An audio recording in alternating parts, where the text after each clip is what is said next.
Welcome to Grant's Rock Warehouse, and tonight we are going to look at Pink Floyd's The Wall. This is one of those records where some people look at it and go, oh yeah, that's a masterpiece, but then some people go, oh well, look at Dark Side, that's their masterpiece. Which one is it? I'm going to throw this out to the panel and let them decide. You know, Roger Waters thinks this is a masterpiece, obviously. He's redoing The Wall. So let's get to it right after this.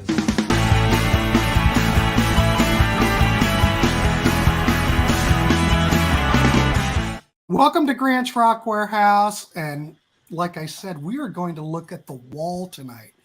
Is this a classic album?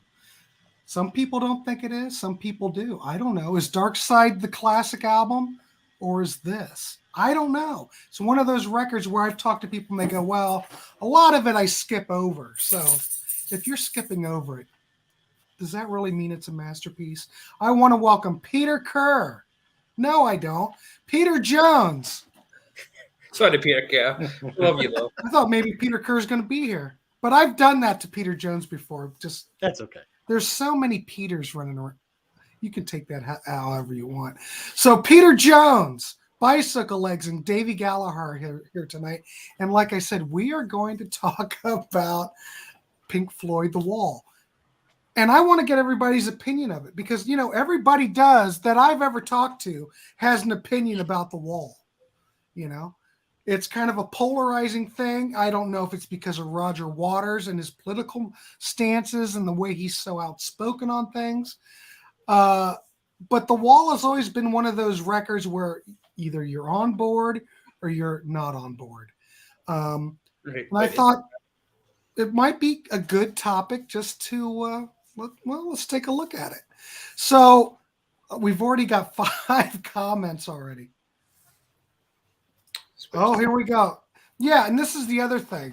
First of all, I want to thank everybody who's going to show up and make comments because I do want to hear your opinion on it. We will look at this and we will take all of this into consideration. So Anthony Farrow, he's there. It's effing brilliant. Okay, there you go. Animals is the greatest record ever. Well, I don't know if Animals is as good as Dark Side, but okay.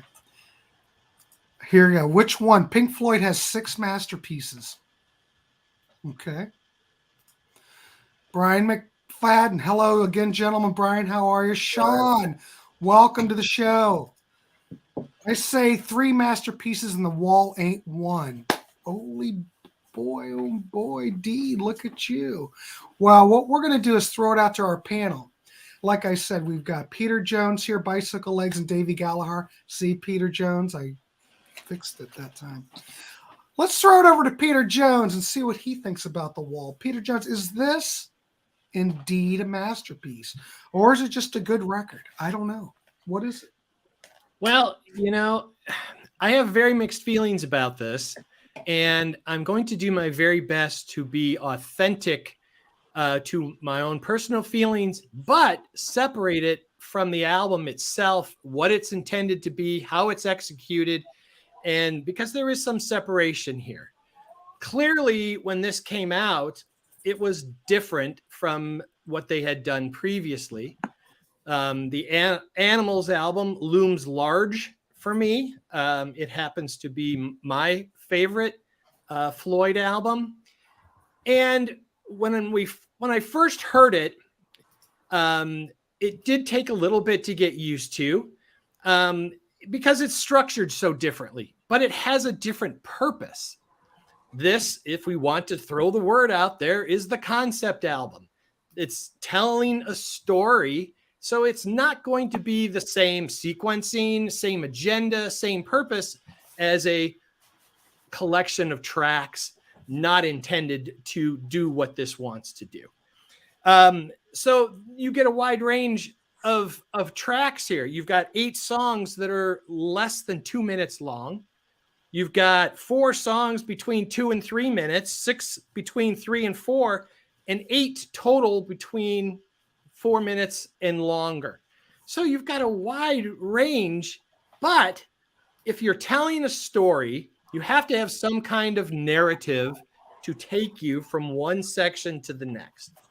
And that's what those shorter interludes are. And that's how I view them. I view them as musical interludes that are necessary to progress the story. So what I've done is I just made a bunch of quick categories, and I'm going to run down them, and I'm just going to say yay or nay. Okay. Production on this. Let's just give this a big yay. The sound on this is spectacular. So let's just call a spade a spade. It's beautifully recorded. Musicianship, yes, it's outstanding. Everybody who's on it is of the highest caliber. Does it maintain its concept? Can you tell what the story is? Absolutely. So from that standpoint, if a book has a title and you read it and you go, it makes sense. I get it. I understand what The Wall is, both metaphorically and physically. And so that makes sense. Do the lyrics match the concept and help tell the story further? Absolutely. There's no question. Accessibility. This is where it starts to get a little bit challenging for me. Has it aged well? Not so much for me personally. Does it match the kind of flavor or sound you got on previous records? I'd already addressed that. No, it's very different. From all the things I said, from the sonics, from a concept, from a lyrical content, all those things are different than previous Floyd records. Is this an iconic or masterpiece record? Absolutely. I don't think in my book, there's any question about that. But that's different than whether I enjoy it now or whether I listen to it now or revisit it now. And to those three, the answers would be no, no, and no. I don't revisit this often. I am a bigger fan of the longer tracks. I like those, but you can't separate. And this is the thing about this record. Yes, they throw Comfortably Numb out, and I played it every night for almost 3 years in the clubs. And if I ever hear it again, I may die. But it's still an absolutely stunning piece of music, as are all of the longer tracks. But you can't isolate this album. You can't pull this track out or pull that track out. It's meant to be heard in its entirety. Mm-hmm. And by taking things out of it, I think you do a disservice to the notion and the concept that mostly Roger, let's call that spade a spade, has put out there. And it's also disingenuous for you as the listener because something doesn't tie into something else if you cherry pick and pull things off of this. So my view is it's absolutely iconic. It's an absolute masterpiece, but you need to listen to the whole thing as a whole. You don't go to Carmen and only watch Act 1. You just don't. You can't just pick out certain songs or any other very big visual, or audio kind of story, which is what this is. And obviously it had a film medium that went with it. Some of those elements work better visually. Some are better left to your imagination through audio. So it's kind of a give and take. But this has not aged well for me. And because I have a hard time listening to it as a whole, I have a tendency to not really revisit this very often. Okay. You mentioned that it doesn't age well for you. But Correct. Then you say the production is top notch. What is it about it that hasn't aged well for you? I have grown to the point where, and this may sound completely hypocritical here. No, that's all right. The interlude things are essential to the whole story. I just really have grown not to care for them. And because I don't care for all of the shorter in-between parts, I can't sit through to get to the parts that I may like on my own. Some of the handful of tracks, Hey You, Mother, obviously Don't Leave Me Now, the longer ones that I like. But aged may not be the right word. If you're trying to understand what I'm saying, it just hasn't attached well as years have gone by, and I've gone back to things that I enjoyed previously. And in my rankings, someone said 6 masterpieces. I've got 6 albums that I would prefer ahead of this one. So, But you still consider this a masterpiece? yeah. Oh, yeah, absolutely. But still, and I'm not. And Peter, we're just having a discussion. You call it a masterpiece, but then you can't sit through it, or there are elements about it that you do not enjoy. So would that equal a masterpiece? I would think that a masterpiece would be something that you could. It's like Sgt. Pepper. You listen to that. There's nothing about Pepper that I don't want to not hear. Or Revolver. I can look at a piece or of Dark sculpture. Side of the Moon, for crying out loud. Well, I can listen to all of Dark Side and not pull out anything to say that it's so. I can look at a piece of sculpture, appreciate it for the enormous amount of talent, creativity, and brilliance that went into it, but it doesn't mean I would display it in my house. So from that standpoint, and this is why I wanted to delineate, as a musician especially, I'm trying to separate my own personal like, because that's waned over the years, there's no way I can diminish what they were trying to do and what they ultimately did, because it is exactly what he wanted it to be, and it comes off that way. And if you can enjoy it that way, it is an absolute masterpiece. So, and I know maybe that doesn't make sense, but that's how I viewed it. I couldn't slog it on the one hand and say it's not a masterpiece or iconic, because simply I can't get through it anymore. I get it. Everybody's idea of a masterpiece could be different too. We could have a different definition. I was just trying to, understand more what you're trying to think. Because if you still production wise, you still listen to Bob Ezrin's production. It's still, this album sounds great still. Right. I will give it that. But yeah, I totally see your point.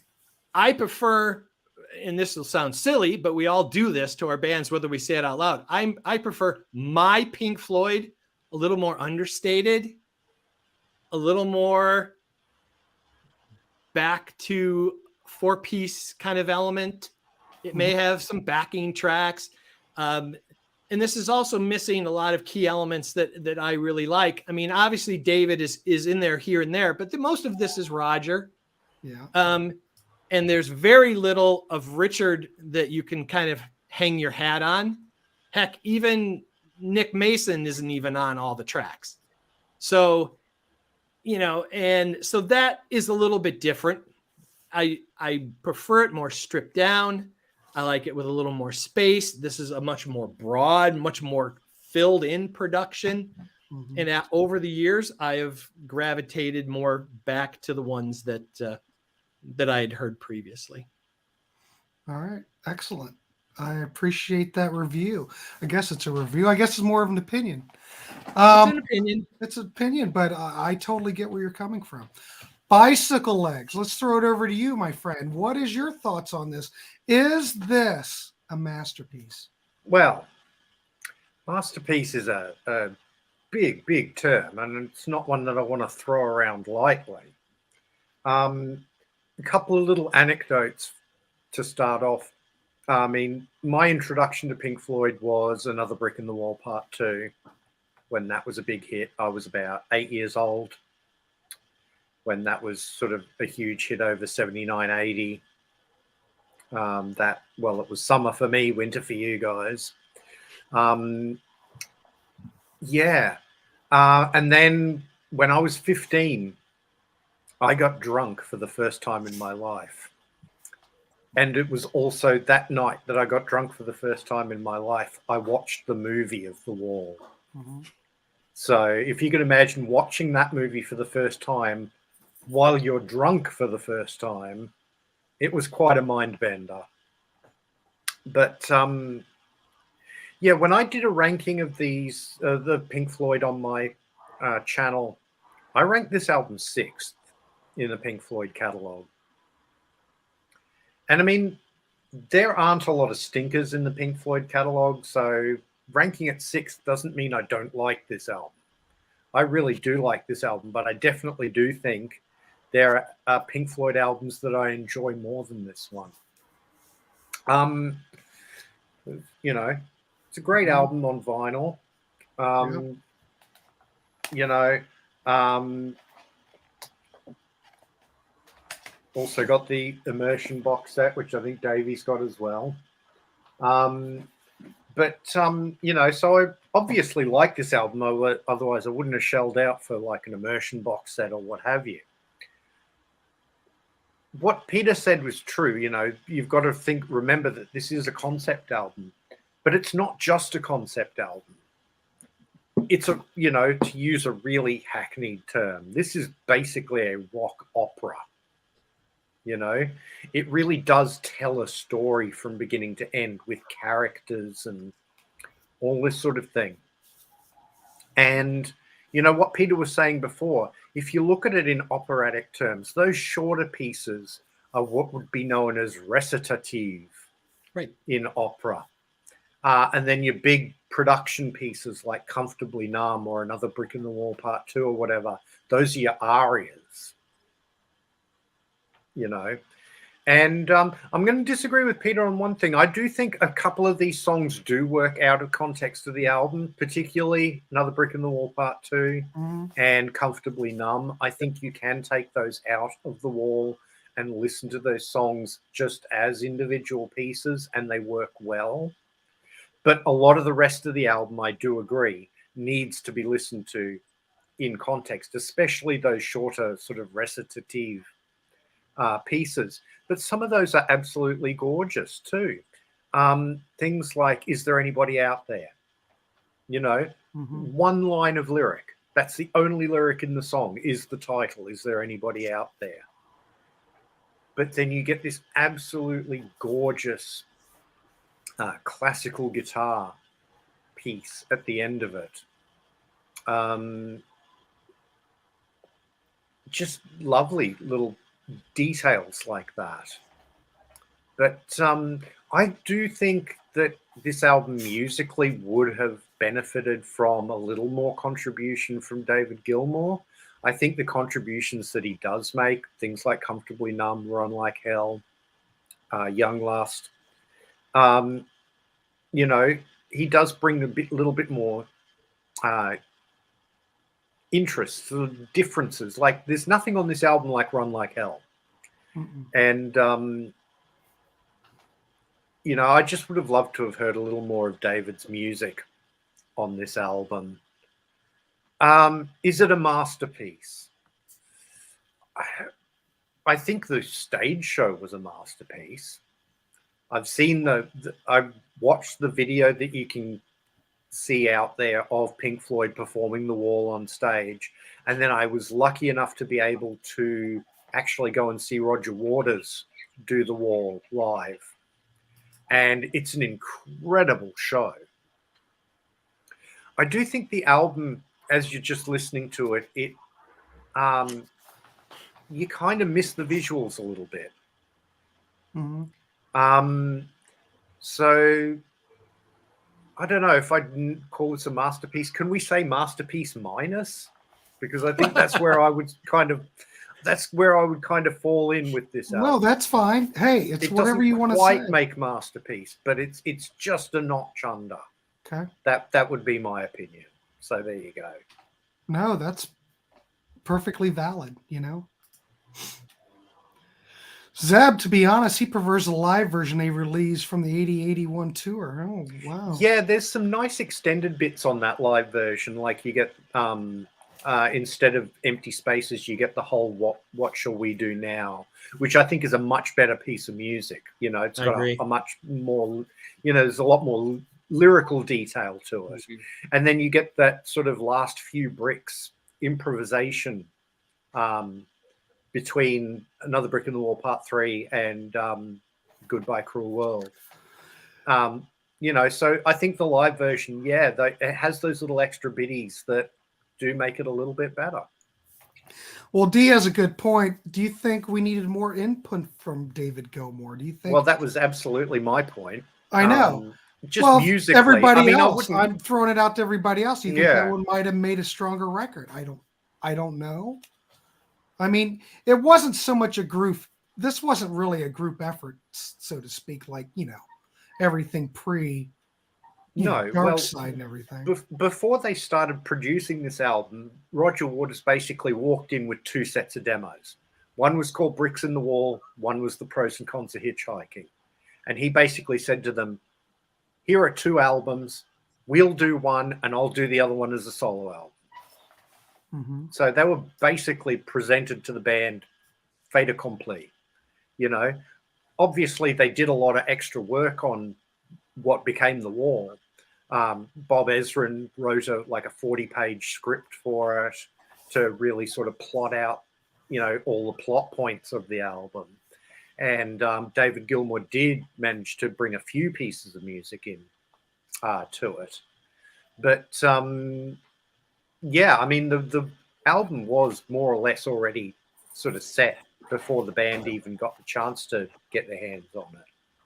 I would, if I can jump in for a second, I think that if David had contributed more, and this is a big what if because we don't know what he would have contributed.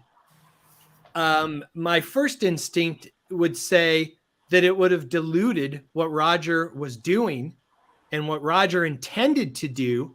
And I think that would have hurt the album. Again, it needed to be what it needed to be so it could be all the things it wanted and should become. All of the storytelling and the themes and the deliveries and all the things that come from Roger are what make The Wall to me. The Another Brick in the Wall and Comfortably Numb can be extracted because they're the most un-Roger-like things for the most part of the rest of the record. You could pull Comfortably Numb out of there. Everything else is so intertwined into Roger's story, personality, purpose that I'm just perfectly content to let him be the one who's steering this, because otherwise it doesn't become this for everybody else who happens to clearly love it way more than I do, which is perfectly valid. Mm-hmm. I would not want to see that altered. I can just listen to something else. That's why I'm trying to separate them and say, as its piece of art, as it sits, let it sit. Let it be what it's going to be.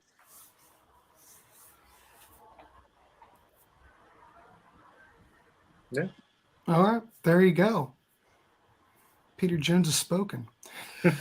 Well, this is a perfect time to hand it over to Davey Gallaher and get his take on The Wall. Davey, what's your thoughts on The Wall and everything? And this is just a fascinating discussion. I can hardly wait. Wall and everything, eh? Life, the universe, and everything. The answer is 42. The Wall, for me, is no masterpiece, but that's because I don't use the term lightly, just like bicyclelegs. It's an album, a singular vision from Roger Waters, and frankly, it's a Roger Waters album featuring Dave Gilmour more than it is a Pink Floyd. And I think you can extrapolate as the street cleaners go by, cleaning up the West End of Glasgow. Bless you, folks. You can extrapolate some songs from it, as has been alluded to, because they've got more universal themes. It's not that they're less Roger; it's just that they're more universal. We can all. It's a better way of saying it. Thank you, David. We can all identify with the bad education if we had teachers that were despots.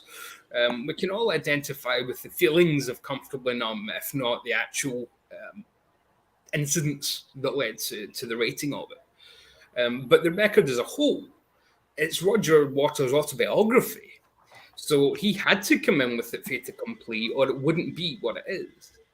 So if he had come in with a half-written thing and said, you guys see what you can do with this, it would have been a Frankenstein's monster. It might have looked good for a little bit, but then it would go on the rampage and it wouldn't have worked. So what we have here is Frankenstein's perfect creation that actually works. But unfortunately, in every Frankenstein story, you need a mad professor, and that's what Roger had to be here. He has to be the unlikable fellow involved in the middle of it to really set the tone. And we know the division bell, pardon pun, that would subsequently cause the rifts between him and Dave, and we know that things would just go downhill from here. And I mean, Rick's out at this point. He's just a session guy, isn't he? He's just been paid on the tour. He's just been paid as a session guy, and ended up making more money than the rest of them because they all lost a fortune on the tour.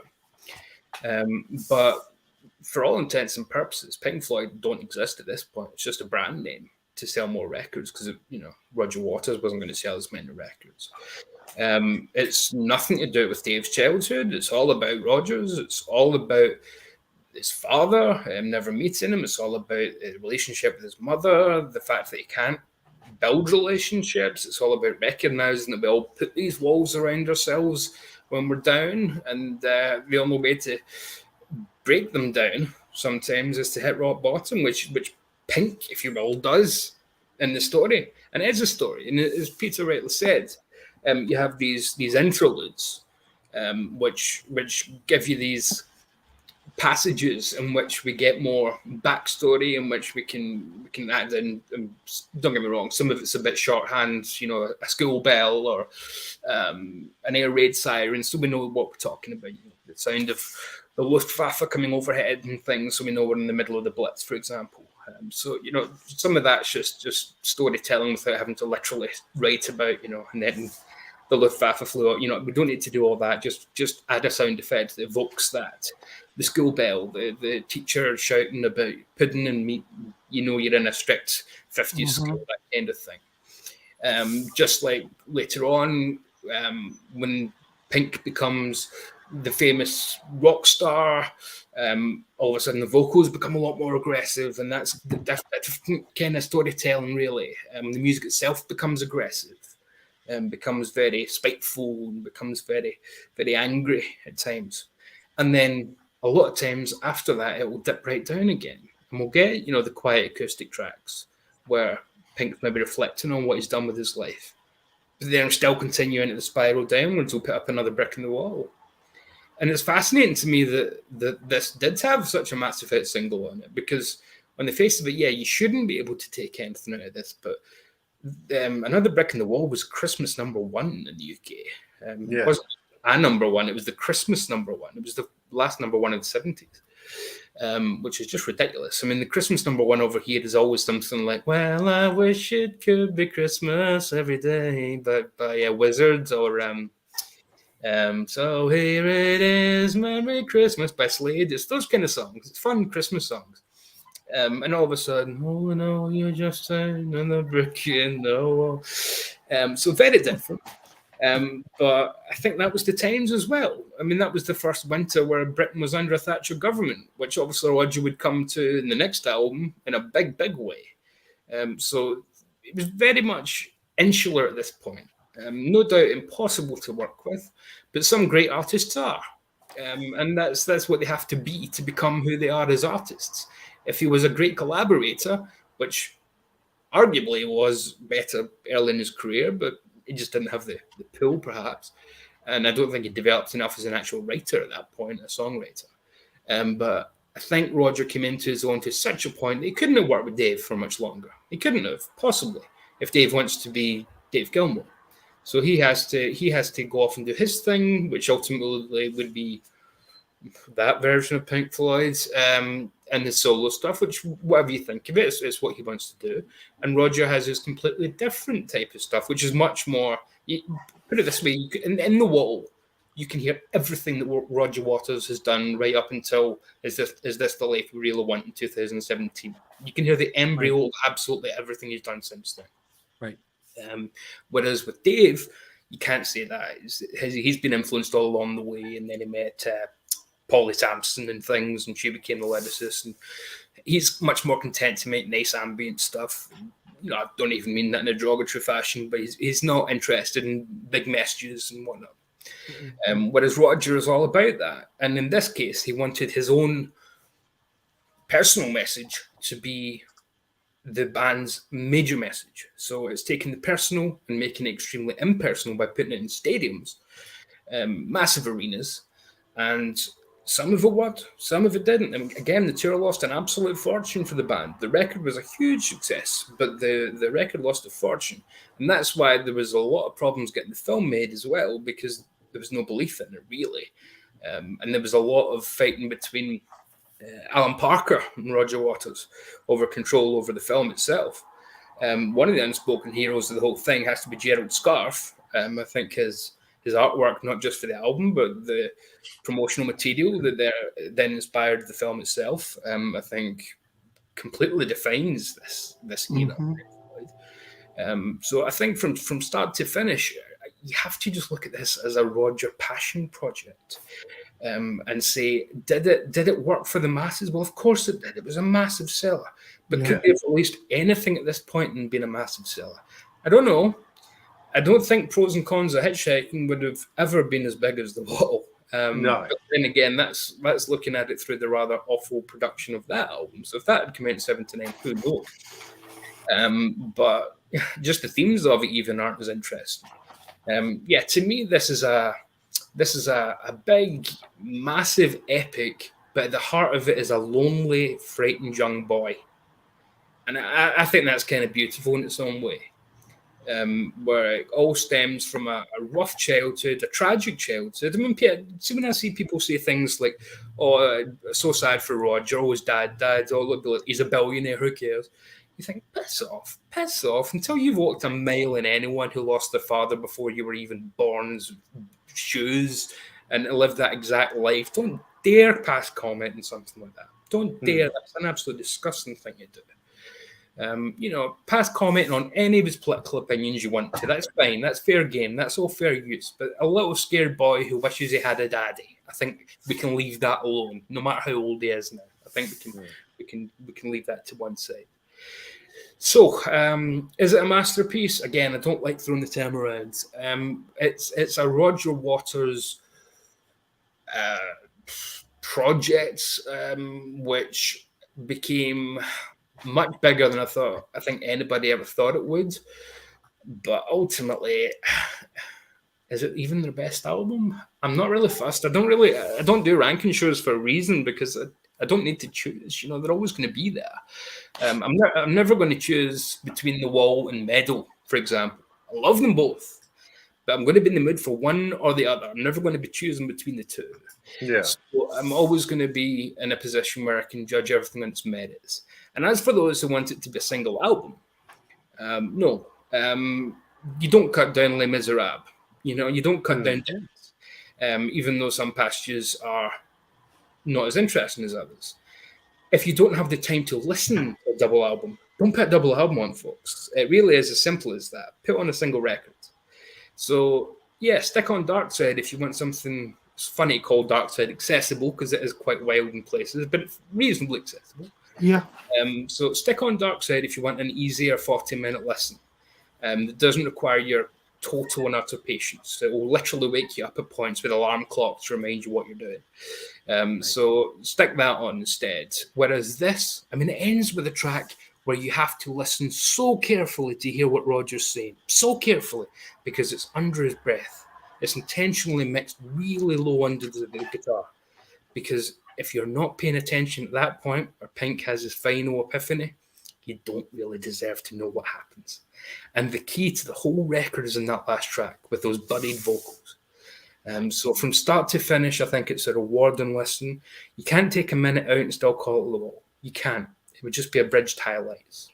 So for better or worse, it doesn't really matter. I consider it an 80-minute project. It is 80 minutes, isn't it? Yes. Yep. Yeah. So I'd consider it an 80-minute project rather than a bunch of songs thrown together, and I wouldn't take a single thing out. Yeah, a couple of them have become live staples, as we've said, and obviously from Dave's point of view, he can't do a concert without doing Comfortably Numb because those two guitar solos are iconic in their own right. I mean, not just one, but both of them are iconic. Right. So they obviously can be taken out of context, but you can't take Mother out of context. You know, you can't take these little songs out of context, which is why Roger's had such success touring The Wall over the years, because people have that connection to it and to Roger. So it's bought him a lot of goodwill over the years, a lot of dislike as well, where it's always self-indulgent. I think, no, this is he's not going to write his life story. This is his life story. We've had it, you know. It'd be like somebody complaining about, I don't know, what celebrity has written a book recently. Prince Harry. Well, not a bad example. How do I read that? But, you know, some rock star writes their story. Nobody sits on YouTube and makes a video about what chapters to cut out. But for some reason, it's fair to do that on The Wall, which is his autobiography. It just happens to be set to music. So I've always considered this more autobiography than concept album or rock opera. I think it's Roger's story being told the only way he feels comfortable in telling it. And from that point of view, is it a masterpiece? Again, I don't care. It's brave, it's bold, it's passionate, it's full of piss and vinegar, and I can identify with a lot of the themes throughout it. And Roger didn't care if you couldn't. I mean, there's a song in here about Vera Lynn, for goodness sake. I mean, you know, Vera Lynn, a British singer that didn't travel anywhere overseas, but she was the forces' sweetheart during World War II. There's a song just about her. You know, "We'll Meet Again" was her famous song during World War II, used at the end of Doctor Strangelove. But yeah, you can't divorce one from other. This is Roger Waters' opus, to go back to our kind of operatic themes that we've been talking about, or it isn't. And for me, it is. So it's Roger Waters' crowning achievement, but I don't really care if it's a masterpiece or not. People can debate that and call it names all they want. I hear a wonderful, wonderful accomplishment by a singular writer, assisted by a brilliant, brilliant band who were falling to pieces at the same time, but managed to kind of squeeze this out just before they did. Yeah. So Michael does have a good question. Is Comfortably Numb Gilmour's only real contribution to The Wall? No. Well, no, there was Run Like Hell as well, and Young Last. Yeah, and you get those. But considering the 80 minutes of music and that's all he got on there, it's just kind of sad, but whatever. But again, why would if Elton John's writing his autobiography, he doesn't give a chapter over to Billy Joel, does he? No, but do you think this would have been better off that had Roger Waters just made this a solo record? Perhaps, but then would we have had Dave doing the stuff that we do like? So yeah. You know, so Dave might not have made the steak, but he put some salt and pepper on top. So absolutely fine with that. You don't forget that Dave, with this album, you know, he wasn't just, you know, there was his little writing contributions, most obviously Comfortably Numb, but also, as we said, Run Like Hell and Young Last. But also, he was a co-producer of this album, and Dave has always been a very good producer in the studio, you know. So, you know, a lot of, you know, Bob Ezrin was very important, obviously. Roger Waters was very important, obviously. But David Gilmour was also very important in the production side of the album. Well, I'm sorry, go ahead. Yeah, no, go ahead. You know, I also think it's essential to point out that one of the things that was the underlying beauty here is that Roger and David come at things from completely different mindsets. They've got completely different ideas, different agendas, but until things became completely unattainable, David always had a way of taking even a Roger idea and putting it musically into a context that worked with Pink Floyd, and all those elements that Dave can bring, a subtle guitar part, a tiny riff, a little lick, can make Roger's ideas or compositions rise up. And that's the beauty. And one of the things that I think both of them, while they'll never admit it, suffer from to a degree post-separation. Not one is not more creative or less creative than the other, but there was something about them together that they could take the ideas, even if they were pulling each other's hair out as they were doing it, but Dave could make Roger's ideas come to life musically, and Roger could take something that Dave had and do what Roger does to it and make it work. And that's the beauty. And you can't discount Richard, and you have to include Nick in there as well, because both of those are essential. But so, yes. Are they though? That's the problem with Pink Floyd, is they go on. I think they are. Well, I mean, they'll literally get rid of both of them. Davy, duck. The fuzz are back. Yeah, Here comes the fuzz. I mean, they literally get rid of Nick for what do you call it? For drum machines on what do you call? I never remember the name of it. Momentary lapse of reason. Momentary lapse, yeah. And Rick was only on there as a session guy. So whenever people go on about how Roger drove Rick out of the band, well, Dave didn't bring him back. No. So it's miraculous to me. Dave took over Pink Floyd and made it his project every bit as much as Roger did. No, I don't disagree with that. That's a good point. But I also will not belittle, especially, we may talk post, but we don't have the albums that we can even compare before this without Richard and Nick. Sorry, no, we don't. And it doesn't happen. His contribution, Rick's contribution especially, to Dark Side has never got the full acknowledgement it deserves. Correct. Oh, absolutely. People do not realize how much of the electronic experimentation came directly from him, and how much of metal came directly from him. He was obsessed with the electronic, the BBC Radiophonic Workshop, as it was called. So they all were. They all went there and kind of just hung out just to pick up, because electronica was so new, and synths and things. You know, what can we do? Well, TV themes were actually using them before bands were, because the BBC could afford to buy synths and Moogs and things. Bands couldn't at that point. So they hung out to there, and it was Rick who took a lot of those ideas and incorporated them into albums like Metal. And some of the albums that definitely aren't as accessible in terms of pulling a song out here and there. But yeah, you're right. The pre-Roger era, if you will. I mean, we did a Contrarians episode on it. Grant, I think you were on that show with me. Where what's your favorite era of Pink Floyd? And I picked the era of all of them working as a collaborative unit. After Sid, but before Dark Side. I think that's the best era. I love the albums with Roger, but I think Roger becomes so much of a voice that I can't consider them Pink Floyd records.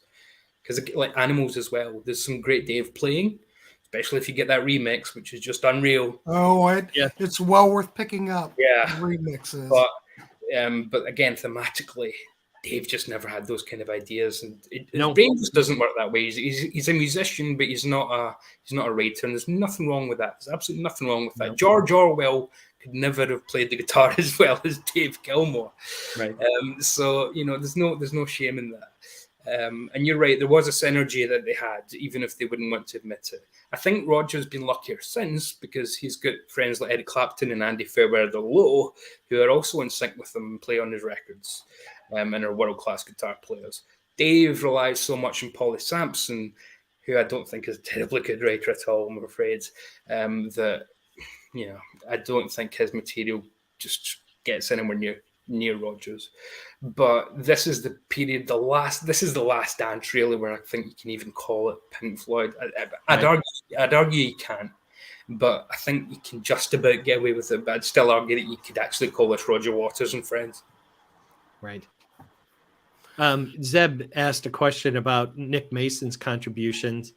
I've read a lot on it, and it's hard to get total clarity on what was what. We do know that on some of the tracks, Jeff Porcaro, I know, was brought in, especially for Mother. Yeah. And he made, I mean, obviously he didn't make an impact. He's Jeff freaking Porcaro. I mean, he was already a pure legend before he ever played on the wall. But, and to your point, Dave, that Dave Gilmour used Jeff Porcaro all through About Face.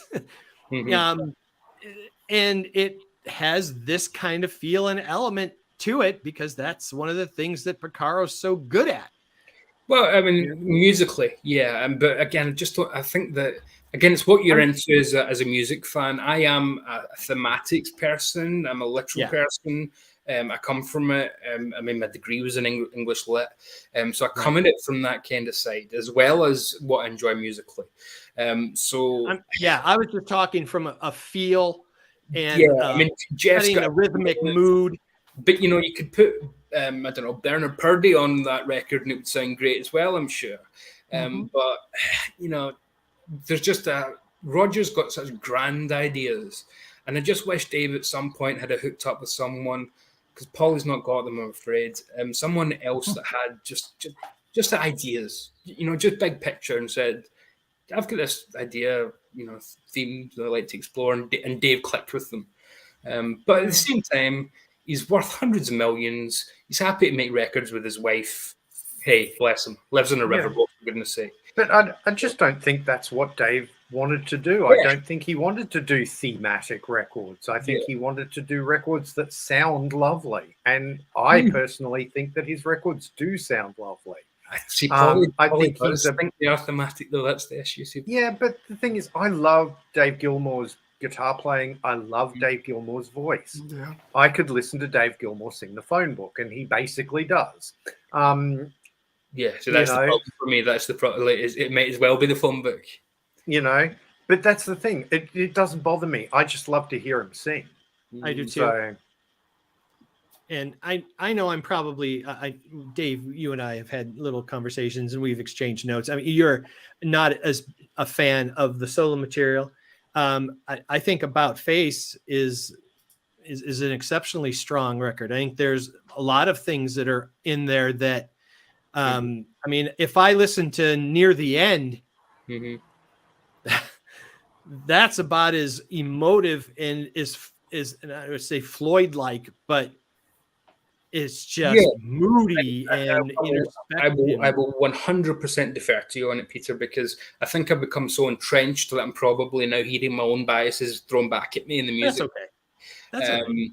And likewise, when I listen to Rogers, I'm more inclined to hear what I like about it thrown back at me as well. We'll have this, you know, where you listen to stuff so much and then it almost becomes second nature. You don't even think about your reaction to it anymore, or how you feel about it. It is what it is to you, and it will never. But I think if you guys agree, what we're pointing out here is that when left to their own devices, we see how absolutely far apart Dave and Roger really are. And the fact that they were able to somehow collaboratively come to some kind of middle to produce what we've enjoyed all these decades seems to me now, after the fact, all these decades later, kind of a miracle, to be honest with you. And do you think, though, and I really, that's why I defer to you on those, because I'm not going to criticize Dave's solo work, because actually I think there's always lovely playing. It's Dave Gilmour, for goodness sake. Then he's got such a great ear, and they're always so clean. I like his lovely production style. But do you think that you can hear, say, The Wall in Amused to Death, or is this the life we really want more than you can in any of Dave's work? Because absolutely. Yes. I think absolutely. I'd argue that the heart and soul of Pink Floyd. No, I won't say that. The mind of Pink Floyd went with Roger. The soul went with Roger. The heart maybe stayed with Dave. Because although I don't think that Dave's passion comes through the words or anything like that, he can hit a guitar line that can make you cry, and it comes out of nowhere. So again, I'd be all down for an album of instrumental guitar stuff from him, to be honest, rather than any policy. I agree. Yeah. And whereas Roger, I think he's made, Amused to Death to me is as good as any Pink Floyd album. I think it's a total 10 out of 10. I think Is This Life We Really Want is a total 10 out of 10 as well. Whereas Dave's, I do like Dave better live. I've got that Gdansk box set with, he plays the whole of On an Island live on one of the extra discs, and I think it sounds better that way. So, and again, it's, as Daniel said, as Bicycle said there, he's just kind of comfortable doing his thing, isn't he? Getting a black t-shirt on and a pair of denims and just coming out and playing the hits. And he's not interested in changing the world at his age, old Dave, whereas Roger's never going to lose that. No, I've always felt that Dave always came at things compositionally much more from and this is a way generalized term, but it's the best one I can use right now, from more of a folk, acoustic background. If he can put electric in it, great. But I think he comes from that softer, slower paced. There are no fast tracks, really. Maybe Blue Light on About Face is about as up tempo as you're going to get. And that's why when you hear him doing a rocker like the Nile song, it's so weird but wonderful at the same time. It's like, whoa, right. Imagine that had been a smash hit, and that was where Pink Floyd's career went. The Nile song. It could have become your and that's why something like Run Like Hell was so you're like, whoa, that's really heavy, and it's more up tempo and it's aggressive, but he doesn't do that. And now his first solo record is way more just kind of more blues down, soft, quieter based than his There's No Way Out of Here. The popular track from that it's a folksy, soft kind of blues tune with harmonica and everything. There's nothing aggressive or edgy about it, and he's really comfortable. The first recordings of Dave's band, I can't remember their names for the life. Joker's Wild, I think. Joker's Wild, exactly. They were doing like the blues songs, weren't they? They were doing like Big Bill Brinsley and stuff. So that makes perfect sense. Makes perfect sense, Peter. That you can hear the kind of acoustic blues, the more folk blues rather than say the electric chess material. You can hear more Big Bill Brinsley and Leadbelly and artists like that, rather than Chicago blues, for example, which you'd hear more with the Stones and the Yardbirds and that kind of scene. Yeah. Well, and we were talking about Animals. That, of course, the story is that we have to go back a previous record because, as you mentioned, when they were getting ready to do The Wall, he had two sets of demos. We had Amused and The Wall concept. Kind of, they were in a dry thing, and they were in two different directions when they were at Wish You Were Here. Do we go along with this track, or do we go with Babbling and Drooling, or whatever track they want to call it, or do we go? And Dave will admit Roger was right. We should have gone this way. He wanted to go the other way. It was deferred to the next album. And from my standpoint, I think from a guitar playing standpoint, Dave is unmatched on Animals. Yes. It's just a guitar masterpiece. Especially that new remix. But the ideas are Rogers. Yeah. But the ideas are Rogers. Yes. I made a video about it when the remix came out, and I've got a Blu-ray audio of it, and by God, on Blu-ray audio with a good setup, oh my God, that album sounds like it was cut yesterday. It's unreal. The drums are different, but and there's a few issues I have about acoustic guitar parts that are moved around, but regardless, it's a remix rather than a remaster, so I'm okay. Right. They're not coming to steal our versions of the old records. We're okay. Right. But what I've always thought about Animals is that it's so misunderstood. When people say it's Animal Farm set to music, I think, well, you've clearly not read Animal Farm or listened to this record then, because the end is very different on Animal Farm than it is on Animals. Yes. No spoilers for George Orwell's masterwork, but the ends of those two projects couldn't be more different if they tried. So it's Roger almost rewriting Animal Farm, if you will, to say, no, this is how it really is nowadays, where we, with the pigs, the sheep, and the dog, and how we really can't get that hierarchy. And it is a British idea because it's about the class system. Yes, absolutely. And that's another aspect of Roger. He didn't really cater to anyone but his own tastes, so he didn't really give a concession to America. So he will do a song about Vera Lynn, even the Americans will go, who the hell's Vera Lynn? He'll make a whole album about Thatcherism, not throwing in, we should probably make this more Reaganomics era stuff, so that it translates better and we'll get more sales in America. Roger's just a singular artist, whereas I think Dave's a singular musician, I think that's how I'd kind of quantify the difference between the two: a singular artist versus a singular musician. And that's not to detract anything from Dave. And I think if you ask in the collective, if you go to a group of musicians and you say David Gilmour, the first thing they'll say, what a great guitar player. What a great guitar player. They talk about Roger, what a great compositionalist. Yeah, they're never going to say what a great bass player. Yeah. No. So you hit that right on the head. No. I am an author / composer / writer, poem, lyricist, whatever. That's what Roger is. I'm the conceptual. I'm the mindful. He's the auteur, isn't he? He's Cecil B. DeMille. Everything. He orchestrates everything. Nothing goes on without his knowledge, and that can't sustain itself when you've got someone like Dave in the band as well. Dave's not got a massive ego in the way that Roger has publicly, but Dave has a privately massive ego. We all know that. Yes, he does. I think the famous quote was from Nick, that don't think that there's one goodie and one baddie. The difference is Roger will stab you in the front, Dave will just stab you in the back. So Dave will do things through the courts, whereas Roger will go on Twitter and call you all sorts of names. But the end result's the same. Well, and when you were talking about the problems with The Wall live, that had long implications and lasting issues, because by the time you get to Momentary and they want to plan to tour on that record, promoters are going, last time you guys were out was how long ago? And you lost how much money? Yep. And you don't have Roger Waters?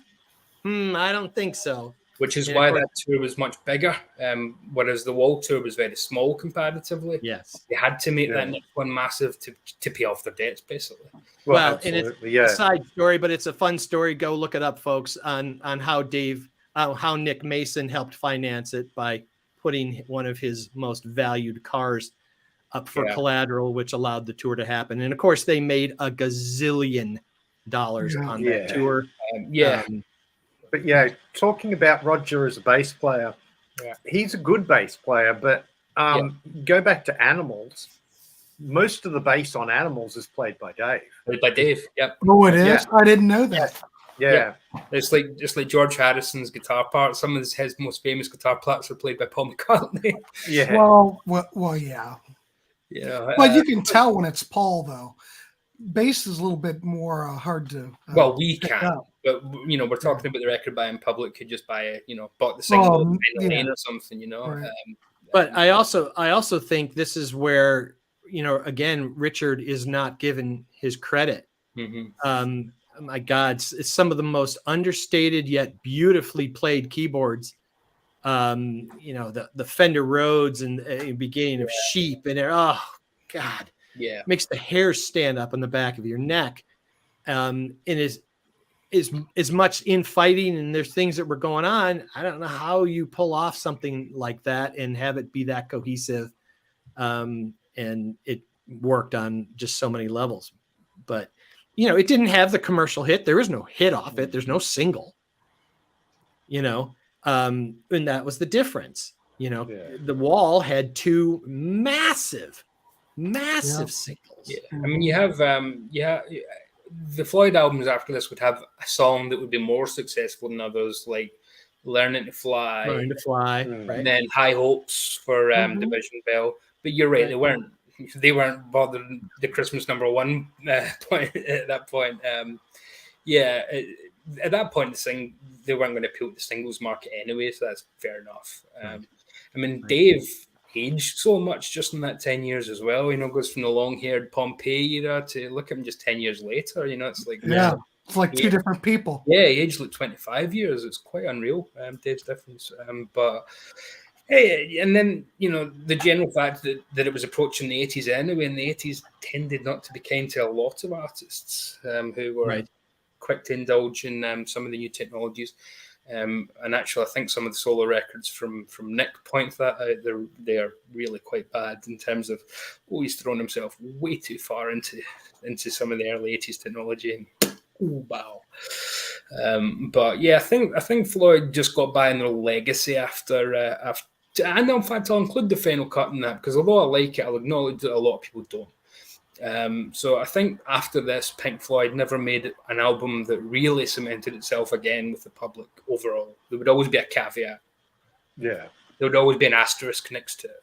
This is the last time that Pink Floyd were pop culture, apart from that week in 2008 for 2005 for Live 8. 2005. Yeah. Right. When they did the Union, which was lovely. I'm glad they did that. All we had all four. I wish the camera work was better and we could have got more of Rick on it because you can hardly see him in that footage, which is a shame. But it was still magical to see them up there on stage back together. Oh yeah. Well, but even the behind-the-scenes stories of what had to go through for them just to even agree what they were going to play. Yeah, jumping through hoops, and eventually they kind of got through by we'll do the songs that are tribute to Sid, and that was the kind of common ground. So even then, Sid was still the unifying factor.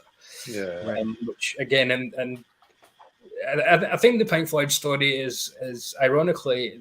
They have had a movie, but I think there is an amazing movie to be made of their actual story because they're such a bizarre, they never seem friendly even when they were friends. When you read the old days, it's like we've all had that situation where you're friends with someone and then you're friends with their friend by proxy.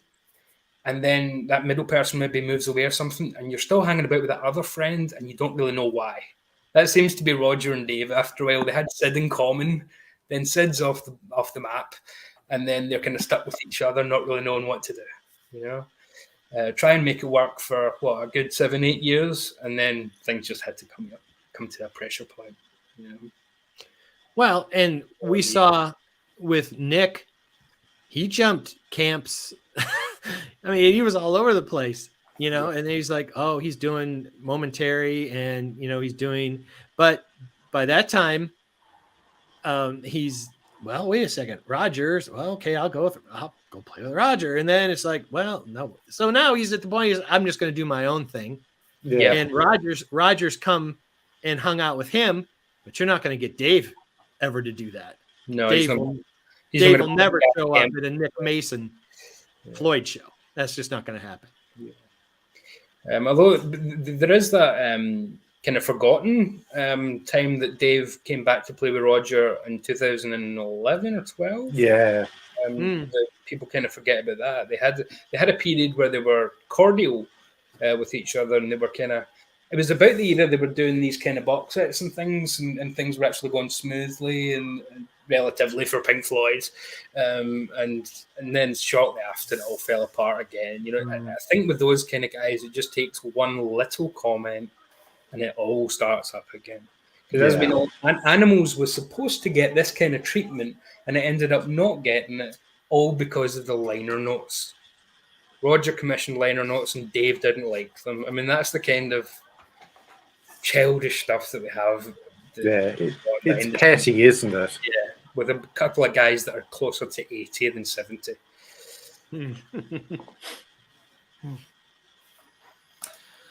Well, I'm not sure if we've really come up with anything other than a great discussion. I'm going to say that Peter would still think it's a masterpiece. Well, again, I'm going to defer to my other cohorts here. Masterpiece you have to be careful with. Right. Is it iconic? Is it essential? Yeah. Yeah. If we say I would say it's both iconic and essential. I think we say iconic. Even then, I wouldn't necessarily say essential. I don't think it's essential to a certain kind of music fan, to be honest. Even if it's essential to determine that it's something you don't care for, I think to dismiss it summarily would be a huge mistake. Perhaps, but I still think that any, say, young music fan, I think would be much better served elsewhere in the catalogue. I would never recommend starting with this. No. Yeah, I wouldn't start with this either. But. No. So if we want to substitute classic album for masterpiece, then I'll agree with that heartily. Because it clearly is, regardless of any nitpicks. Again, who picks up Oliver Twist and pulls out individual sentences and says, I don't like that, but I mean, it is what it is. It's a piece, it's a whole. Right. So yeah, for what it is, I don't like the word, but yeah, masterpiece if we have to call it that. Yeah, okay. What about go ahead. I'm sorry, if I can take a second. What about post-Wall influence on other artists in the quote concept world? Massive. Dream Theater all over, to the extent that they have covered it, haven't they? Overnight, and then they released their own version of Dark Side, but they've done The Wall as well. So many prog metal bands would kind of go on. Couldn't you say Operation Mindcrime as a direct descendant? Yeah. I mean the Wall. And concept albums have always been, they can be dismissed by some people, can't they, as being very up themselves and very, very,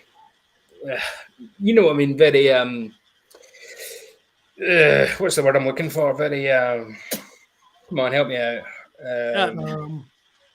I know exactly the kind of word you're looking for. They're a bit self-indulgent. Yeah, a bit pretentious, self-indulgent, that kind of thing. But people say that about this album too. So I think I take all that kind of criticism with a grain of salt. I think however it ends up in your ear, that's all that really matters. You don't need adjectives. However it ends up coming through your ear canal is the only answer, really. What do you think this album is? Well, as concept albums go, do you think this record is as important as The Who's Tommy or SF Sorrow? Completely different pieces. So completely. I mean, I love both those, especially SF Sorrow. The Pretty Things are one of my favourite bands. So I think they're better than Who. Yes, I said it. Did you really say that out loud, Davey? I do, and they made some fantastic albums in the last 20 years as well. Balboa Island and Sweet Pretty Things Are in Bed Now, of course. Yeah. Phenomenal records. I was gutted when Dick died. Phenomenal bands. But SF Sorrow, it's a phenomenal record, but it's not as iconic as The Wall. It just isn't. The Kinks of the Village Green Preservation Society, one of my favourite albums of all time. That's a great record. But it isn't as iconic. So, you have to kind of detach yourself a little bit from it and say, regardless of what I think, I have to acknowledge this is an iconic piece of art. I would agree. Go back to the comment about the statue. You don't need to like Michelangelo's David to walk past it and say masterpiece. Right. That's my point. Yeah. All right, Zeb's got a question that we need to answer. He's going to explode. But go ahead, Peter. We'll do that after. No, go ahead. Go to the question. Okay, he wants to know to the panel if you could remove one song from The Wall, and you have to, which song? Oh.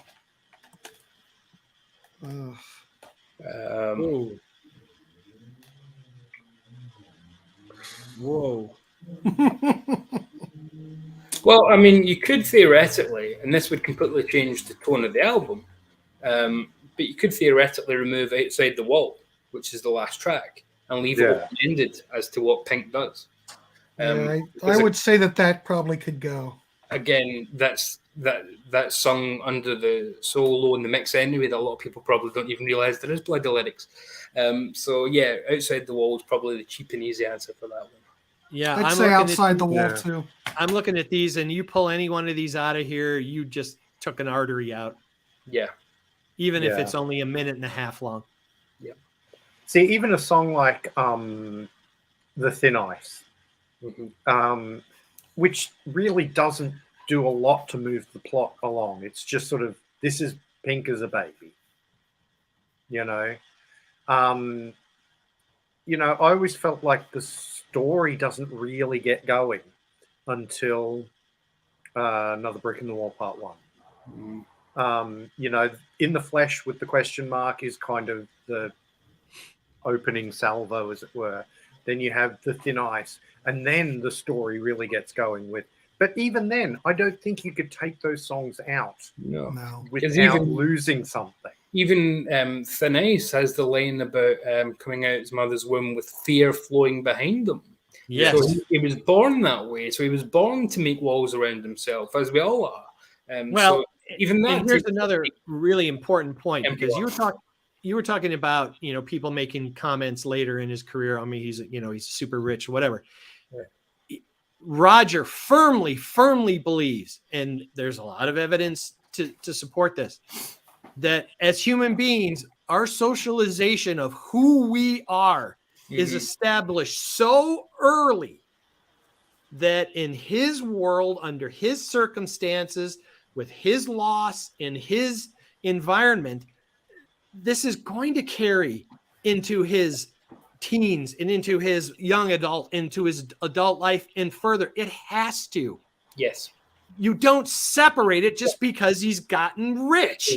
Because literally, it is a brick in the wall. So what is the wall? What is the wall if you take out any individual brick? It's less of a wall. So, literally, that's what we're being asked to do here, is make less of a wall by taking out a brick. So you don't, is the answer. Yeah. A teacher telling him that his lyrics are stupid makes a massive impact. It tells you you're less than. It tells you you're not important. It says your thoughts are inferior. That carries with that. My God, there are billions and millions and millions of people who are in therapy because that's something that was told to them at some point in life, and they have to fix it. Absolutely. I can speak for that in my own life. I still think about the time when I was in the 6th grade that the teacher made fun of me in front of the whole class because of an answer I'd given in a homework assignment or something like that. That still lives with me to this very day. And if you had billions of dollars and were super famous, that's not going to change any of that. No. And, and I saw a comment there about Vera could be off it and just release that as a B-side or something. Well, Vera is, again, Vera Lynn's famous song is We'll Meet Again. We'll meet again, don't know where, don't know when, but I know we'll meet again some sunny day. He's never going to meet his father again some sunny day. Correct. So ironic, it's using the irony of that song in Vera, how every time he hears that song, he thinks, no, we won't meet again. So that needs to be there as a brick in the wall. It's another brick. I mean, it sounds churlish to just keep saying that, but they're all bricks in the wall. Well, and it makes perfect sense. Right after he says, there's nobody home. Yeah. There's nobody home. For me, in Vera, the line that really hits me every time is the last line, is, does anybody else in here feel the way I do? Right. As if he's expecting there to be other people in there with him when there aren't. Right. Yeah. That just hits me every time. Dave just doesn't write or think in this manner. No. So his stuff will never be able to convey these kinds of things. Yeah. And I don't think he wants to be honest. No, I doubt it. No, he doesn't. He doesn't want to be. He doesn't want to have grand things to say. He wants to play beautiful guitar. Maybe even if he could, he wouldn't, because he wouldn't want to be compared. Like even if he had the germ of an idea, I bet you Dave would say, "Oh, I can't really do that." People would think I'm trying to do a Roger. Yeah. Possibly. That might be holding him back. But again, Roger can call on Clapton and Andy Fowler the Low to play some lovely parts, but he's always going to be the guy with the massive ideas, the structure. I mean, we're pulling this to pieces. We're literally taking it out brick by brick and putting it together again. How many albums can you really do that with? Pick out a line from each track where you think you can't drop that track just because this one line makes it absolutely essential to the story of it, to the actual story, to the themes. Most concept albums do have stuff that you think, yeah, that's something that's been shoehorned in there a little bit. That's not too tightly woven. No, these bricks are perfectly cemented and put in place, and they've been left to dry, and it is a perfectly concrete wall at this point. Is there one track that you pick out that hits you the most emotionally? One track? It's obviously so predictable to say Comfortably Numb, isn't it? But it is that good for a reason. It's that much of a gorgeous song for a reason. But I'd say that Goodbye Blue Sky. I was just going to say Goodbye Blue Sky. Again, Mother, maybe. in the fear of World War II still, still living in constant fear of being bombed. The flames are all long gone, but the pain lingers on. And Mother, Mother. Of course, song, those tracks bump right up to each other, but either one of those, I'd say. Yeah, I mean, Mother could be on the Plastic Ono LP. That could be about John writing about his mother, couldn't it? Sure. That's how direct that song is. Bicycle. You know what song really hits me every time? And it was one that actually got left out of the movie, and that is Hey You. Yeah. That song is absolutely gut-wrenching to me anyway. Yeah. Absolutely love it. And I love how Dave sings the first verse, and then they both sing the second verse, and then Roger sings the third one. And it just sort of, to me, every verse, because you're going from Dave to the two of them together to Roger singing, it ratchets up the agony, the anguish in that song. Because it has that part about together we stand, divided we fall. And you think, that's a nice notion. But then you get, it was only fantasy. The wall was too high, as you can see. Yeah. So it completely says, look, I'm alone and I wish I had other people around me, but the wall's too high at this point. So, masterpiece too. Me, it's every time I listen to Don't Leave Me Now, very few pieces of art sear like that does. I need you to put through the shredder. I mean, it's this duality of even more brutal. I need you to beat to a pulp on a Saturday night. Yeah. Oh, babe. Yeah.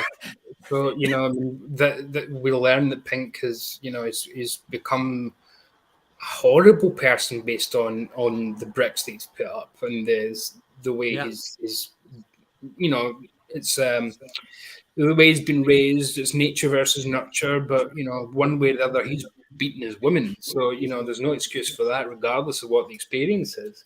And that's Roger being very confessional there, and saying, I don't literally think he'd beat his wife, but he's saying that he can be a real bastard, a real prick. I think Roger's really the first to put himself on the guillotine when it comes to self-criticism. So I've never really understood the kind of criticism he gets for that. As if he thinks he's the greatest thing since sliced bread. He's always been his own first critic. Well, and not to belabor the point, but similar to a lot of really great opera themes, there's tragedy, there's pain, there's suffering. It's a common theme with something that big. And I think Roger does a tremendous job being able to scale it into something this length. I mean, it could have even been a lot longer, but make it concise and put it down to a much more workable level is very commendable, and I think it's impressive. Well said. Well, gentlemen, I think we probably can wrap this one up.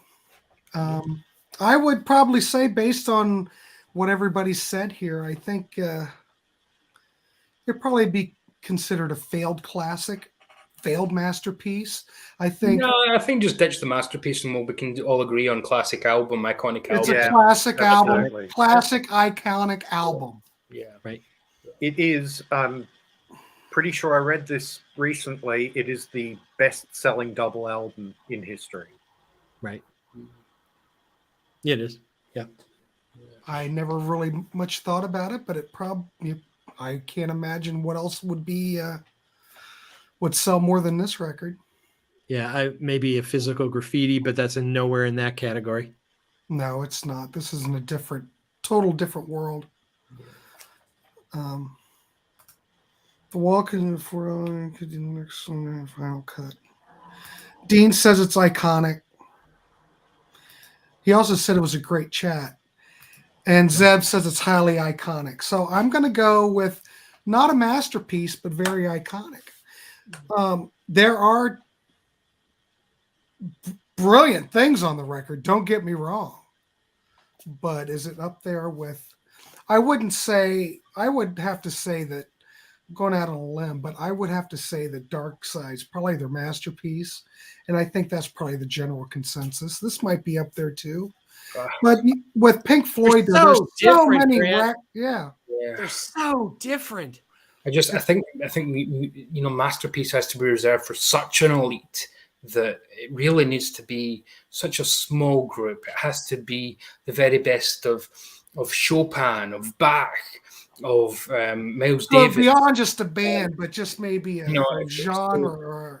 Yeah, I mean, if we want to talk rock masterpieces, maybe, but then I think you still have to have the Dylan's mid-60s output, the Beatles' mid to late 60s output, certainly Elvis Presley's Sun output, Chess Records as an entirety. Those would be masterpieces of rock and roll for me.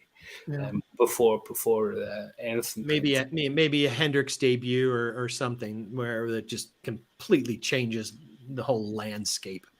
Yeah. Well, The Wall didn't do that. It affected a lot of people, but it didn't change, the landscape, so to speak. Yeah. So if it was a book, if he'd written a novel, it could be a masterpiece, but it didn't. So it's just a term that I think is thrown around a little too lightly for. And it makes a good discussion, though. It does, but it's not. It's like film. How many real masterpieces are there in cinema? If you call everything a masterpiece, then what do you call Citizen Kane? It's like we always say about the Beach Boys. If you give an average album a 10 out of 10, what the hell do you give Pet Sounds? Yeah. Mm-hmm. I was going to say Saturday Night Fever had to have sold more than The Wall. I don't think so. No, I don't think so. No. I do like this comment. Yeah, it's hard to end the damn stream, Zeb. I've tried, but it keeps going. You keep throwing out questions. We're almost to an hour and a half. What's Eric said? Waters ego, as far as he probably is an egomaniac. That's okay. That's okay. So makes great art. So what? He uses unless he's your friend and he treats you like shit. Who cares? Yeah, I mean, we're not going to go into Roger's politics because some of them I completely agree with, and some of them in the past few months I completely despise. But regardless, that's his opinion, and he's no more right or wrong to have them, regardless of what I personally think of them. So, look, you can go through 33 million copies of Michael Jackson's History album. That was a double record. Yeah, that was a greatest hits, and that doesn't count. Okay, all right. Well, it was half new, half greatest hits. Plus, fuck Michael Jackson. Right. Well, does anybody have anything else to add before we wrap it up? Like I said, fuck Michael. This was not a classic album, but it's an iconic record. No, I'll say a classic album. It's classic. It's just not a masterpiece. Yeah, it's definitely a classic. Masterpiece. Shit, I don't even know what I'm talking about. It's a classic, iconic record, not a masterpiece. And Hank Williams, that's masterpiece stuff. Like stuff that is completely changed the world. Of Maisie James, there she is. Yeah. Count Basie. Right. Stevie Wonder, produced masterpieces. Rich says the Piper is definitely a masterpiece, but that's another discussion. Oh, it's a masterpiece, no doubt. That would be my favorite Pink Floyd album, but that's a whole other thing. So there you go, kids. Have we changed anybody's minds? No, we're just having a good discussion. And we've determined The Wall is not a masterpiece, but an iconic record. And I guess we can end it on this. I want to thank Peter Jones, Bicyclelegs, and Davey Gallaher here tonight. It's always fun to throw a topic out like this and just have a general discussion. We're not ranking anything, just talking music. And what better? I just want to say I'm always honored and impressed to be with colleagues like I have here. Their passion is from a true place of honesty and reality, and it comes across that way. And I just feel lucky to be here. Thank you. Wow. Well, what a kind well, thank you. It's always fun to have thank you. And I echo your sentiments, definitely. We've made him all teary. Don't What leave a me privilege now. it is for all of you. Wow, just getting thick. All right, gentlemen, let's wrap this one up. First of all, I want to thank everyone who made comments. It was incredible. It was nonstop discussion in this show, and I would have loved to address everything everyone had to say, but we can't. I'm tweeting Possibly this to these Polly Sampson right now. I'm tweeting it to her. I'm friends with Polly Sampson. Are you? Mm. Oh, well, see if She knew some of the stuff I said about her, but she's nice to me. Yeah, that's good. So there you go. But yes, I appreciate everyone tuning in tonight and leave a comment. And if you're watching this later, give us your thoughts in the comment later. Also, Peter Jones, thank you. Bicycle Legs, he has a channel. His link's down below. Davey Gallaher also has a channel. His link's down below too. Maybe someday Peter Jones will get a channel. I don't know. Oh, and But we like having him on. Before we go, happy birthday, Todd Evans. Oh, yes, yeah, happy today is birthday, Todd Todd. Evans' birthday. Yeah, happy birthday, Todd. Wish you could have been here. But it's your birthday. He's 36 years old today. Yeah, sure he is. Oh, you laugh. 29. Yeah. Mm-hmm. All right, boys. Well, we're going to wrap this up. Good night, everybody. And please like, subscribe. You know the whole thing. Check everybody. Hang on, Teddy. Check out everybody's channel. And I don't know what's up next, but I do want to promote something. Tomorrow I'm doing 1 o'clock Eastern Standard Time. I'm doing a yacht rock where we're playing some yacht rock for 2 hours. And then Sunday night is the 1-year birthday anniversary for my channel. And I'm just going to go live at 7. We're just going to have a chat. And whoever wants to come in and say happy birthday or just want to hang and rap for a little bit. In advance, Grant, I will try and make it on Sunday. I have no plans, but sometimes I overindulge a bit and collapse. Well, that's okay. I understand. Are they really overdoses if you wake up? I don't know. But no, they're not. They're not. Congratulations to Grant. What a year you've had. What a good year. Absolutely. Yeah. To go from 0 to 2,000 for fuck's sake. 2,000. Almost. Yeah. Jesus, you're going to own YouTube soon enough. You'll be battling out with Elon Musk and the likes and the big tech guys. We are at 1,973 right now. 1973, baby. Dark side. It's a good Hey, side. I can't explain it. All I'm doing is my thing, so whatever.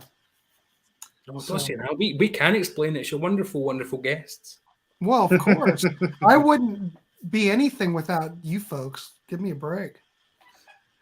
He's right, actually. We do all the heavy lifting here. How much talking and see them? I don't have to do much. I just host. Yeah. All right. All right, gentlemen. Well, good night. Thanks, everybody, for coming in. I'm really signing off this time. Yeah. All right, boys. We'll see you. Thanks again. Bye. Thanks for having me. Oh, yeah, of course. Thanks.